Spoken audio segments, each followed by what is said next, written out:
अगर कोई सड़क आपको बार बार उसी जगह ले जाए, अगर आपकी घड़ी हमेशा एक ही सुई पर रुकी रहे, और अगर थोड़ी देर का आराम आपकी पूरी ज़िंदगी का इंतज़ार बन जाए, तो समझ लीजिए आप रास्ते पर नहीं, जाल में फंस चुके हैं। उस रात हमें एहसास नहीं था कि हमारा सफ़र ही हमारी मंजिल बनने वाला था, हमेशा के लिए। ये पिछले साल जुलाई की बात है। दिल्ली की झुलसा देने वाली गर्मी से तंग आकर हमने मनाली का एक छोटा सा फैमिली ट्रिप प्लान किया। गाड़ी में मैं, राजेश, मेरी वाइफ प्रिया, मेरे 2 बच्चे, 10 साल का आरव और 7 साल की कियारा, और मेरे माँ पापा थे। हमारी इनोवा सुबह 6 बजे दिल्ली से निकल चुकी थी। मौसम बड़ा सुहाना था, गाने चल रहे थे और बच्चे पिछली सीट पर अपनी ही मस्ती में थे। राजेश, आराम से चलाना, आगे बारिश का मौसम बता रहे हैं, माँ ने पराठे का डिब्बा आगे करते हुए कहा। उनकी आदत थी, सफ़र पर इतना खाना पैक कर लेती थी कि 2-3 दिन आराम से निकल जाए। फिक्र मत करो माँ, शाम तक मनाली पहुंच जाएंगे, मैंने मुस्कुराते हुए जवाब दिया। सफ़र बिल्कुल वैसा ही था जैसा हर बार होता है। हम करनाल के पास एक ढाबे पर रुके। बच्चों ने मैगी खाई और पापा ने चाय पीते हुए अपने पुराने किस्से सुनाए। दोपहर होते होते हम पहाड़ों में दाखिल हो चुके थे। बिलासपुर से आगे निकलते ही मौसम ने करवट ली। हल्का हल्का पानी गिरने लगा और सड़कों पर एक अजीब सी खामोशी छाने लगी। गाड़ी में अब सिर्फ वाइपर्स की ठक ठक की आवाज़ गूंज रही थी। NH-44 पर ट्रैफिक भी ना के बराबर था। शायद बारिश की वजह से लोग कम ही निकले थे। करीब 3 बजे मंडी से थोड़ा पहले आरव ने अचानक कहा, पापा देखो, मनाली 180 किलोमीटर्स। मैंने सरकारी साइन बोर्ड पर नज़र डाली। एक पुराना जंग लगा हुआ बोर्ड। हम सब ने उसे देखा और अनदेखा कर दिया। एक ऐसे सफ़र में किलोमीटर बताने वाले बोर्ड तो आते ही रहेंगे, लेकिन तब कौन जानता था कि वो मामूली सा बोर्ड हमारी ज़िंदगी पर लगा एक मनहूस निशान बनने वाला था। घाटियों का रास्ता शुरू हो चुका था। एक तरफ पहाड़, दूसरी तरफ बहती हुई ब्यास नदी। बारिश अब तेज हो चुकी थी। धुंध इतनी गहरी थी कि 50 मीटर आगे भी कुछ साफ नहीं दिखाई दे रहा था। प्रिया ने डैशबोर्ड पर रखी भगवान की मूर्ति को माथा टेका। बेटा, पानी पी लो, उसने कियारा से कहा, जो चुपचाप खिड़की से बाहर अंधेरे में देख रही थी। हमारे बीच बातें अब कम हो गई थी। गाड़ी में अब सिर्फ वाइपर्स की आवाज़ थी, इंजन की हल्की सी गड़गड़ाहट और बारिश का शोर। फिर अचानक रेडियो ने काम करना बंद कर दिया। सिर्फ एक खरखर की आवाज़ आ रही थी। मैंने उसे बंद कर दिया और गाड़ी में एक अजीब सा सन्नाटा फैल गया। तभी पापा, जो अब तक सो रहे थे, उठकर बोले, राजेश, ये रास्ता कुछ जाना पहचाना सा लग रहा है। मैंने उनकी बातों को हंसी में टाल दिया। पापा, पहाड़ों में सारे रास्ते एक जैसे ही लगते हैं। तभी प्रिया की आवाज़ आई, राजेश, वो देखो, सामने ही जंग लगा हुआ साइन बोर्ड था, मनाली 180 किलोमीटर्स। मेरे हाथ स्टीयरिंग व्हील पर पत्थर हो गए। ये कैसे हो सकता है? हम पिछले 2 घंटे से लगातार चल रहे हैं, हमें तो काफ़ी आगे निकल जाना चाहिए था। हो सकता है गलती से यहाँ भी वैसा ही बोर्ड लगा दिया हो। मैंने खुद को और सबको झूठी तसल्ली देने की कोशिश की, लेकिन मेरे दिल में एक अनजानी सी बेचैनी ने जगह बना ली थी। बच्चे भी अब बिल्कुल चुप थे। हमेशा फ़ोन में घुसा रहने वाला आरव बस सामने अंधेरे में देख रहा था। माँ धीरे धीरे राम नाम जपने लगी। ऐसी अनोखी और रूह कपा देने वाली कहानियों का सफ़र यहीं ख़त्म नहीं होता।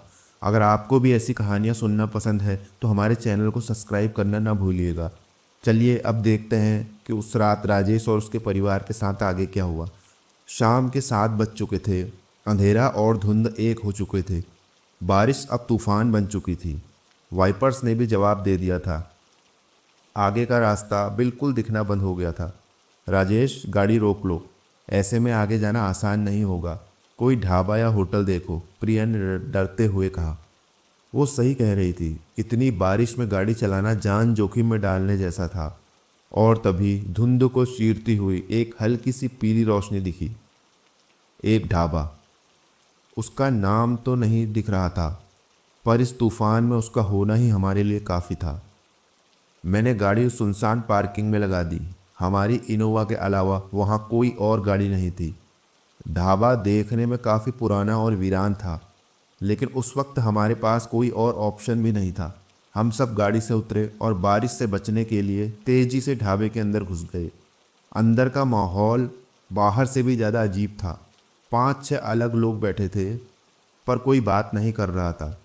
सब बस सामने दीवार को घूर रहे थे। एक आदमी काउंटर के पीछे खड़ा था। शायद वो मालिक था, लेकिन वो भी एक बुत की तरह खामोश था। किसी ने हमारे अंदर आने पर गर्दन घुमाकर देखा तक नहीं। हवा में एक अजीब सी बोझिलियत थी। भाई साहब, चाय मिलेगी? मैंने थोड़ी ऊंची आवाज़ में पूछा। काउंटर पर खड़े उस आदमी ने बिना एक्सप्रेशन दिए बस सर हिला दिया। हम एक टेबल पर जाकर बैठ गए। मेरी नज़र दीवार पर लगी घड़ी पर गई। उसमें 7:20 हो रहे थे, लेकिन उसकी सेकंड वाली सुई रुकी हुई थी। मुझे अजीब सा लगा।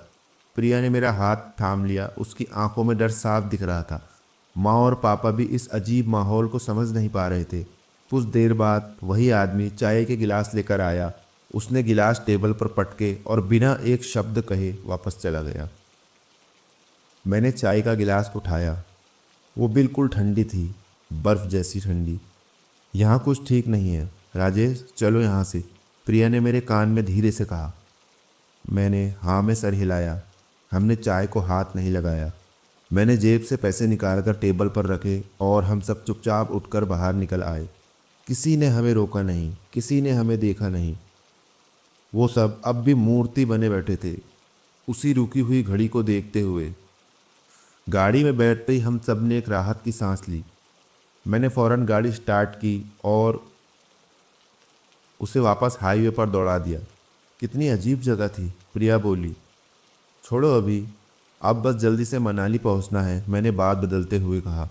हम आगे बढ़ गए। बारिश अब भी हो रही थी, लेकिन पहले से थोड़ी कम थी। मैंने गाड़ी की स्पीड बढ़ा दी। हमने सोचा चलो बुरा वक्त निकल गया, लेकिन हम गलत थे। असली बुरा वक्त तो अब शुरू हुआ था। करीब 15-20 मिनट ड्राइव करने के बाद मुझे रास्ता फिर से जाना पहचाना सा लगने लगा। वही टेढ़े मेढ़े पेड़, वही अंधे मोड़।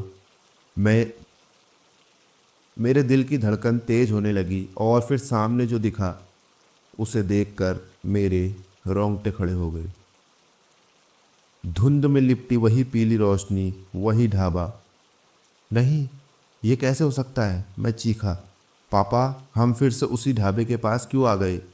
आरव की इस आवाज़ ने मेरे कानों में पिघला हुआ शीशा घोल दिया। ये वही सवाल था जिससे इस कहानी की शुरुआत थी। हम सब दहशत से सुन्न हो गए थे।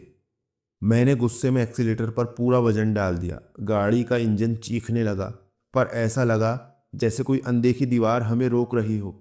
टायर अपनी जगह पर तेजी से घूम रहे थे, पर गाड़ी 1 इंच भी आगे नहीं बढ़ी। हार कर मैंने गाड़ी रोक दी। सबकी आंखों में अब डर नहीं, वहशत थी। हम समझ चुके थे कि हम फंस गए हैं। यह कोई मामूली रास्ता या मामूली ढाबा नहीं था, ये एक जाल था। तभी ढाबे का दरवाज़ा धीरे से खुला। वहां बैठा एक बूढ़ा आदमी, जो पहले बुत बना बैठा था, बाहर निकला। वो कदम ब कदम हमारी गाड़ी की तरफ आने लगा। उसकी चाल में सालों की थकान थी। वो हमारी गाड़ी के पास आकर रुका और अपना हाथ गाड़ी के शीशे पर रखा। उसका चेहरा बिल्कुल सपाट था, आंखें खाली थी। फिर उसने अपने होंठ खोले। उसकी आवाज़ ऐसी थी जैसे सदियों की खामोशी को तोड़ रही हो। हम भी बस थोड़ी देर के लिए ही रुके थे, चाय पीने के लिए। उसके ये शब्द हमारे ऊपर बिजली बनकर गिरे।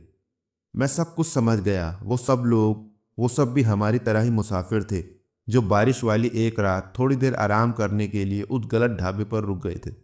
और उनका वो थोड़ी देर का आराम हमेशा के लिए इंतज़ार बन गया था।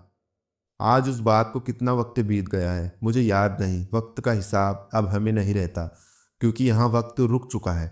हमारी इनोवा अब उसी पार्किंग में खड़ी है।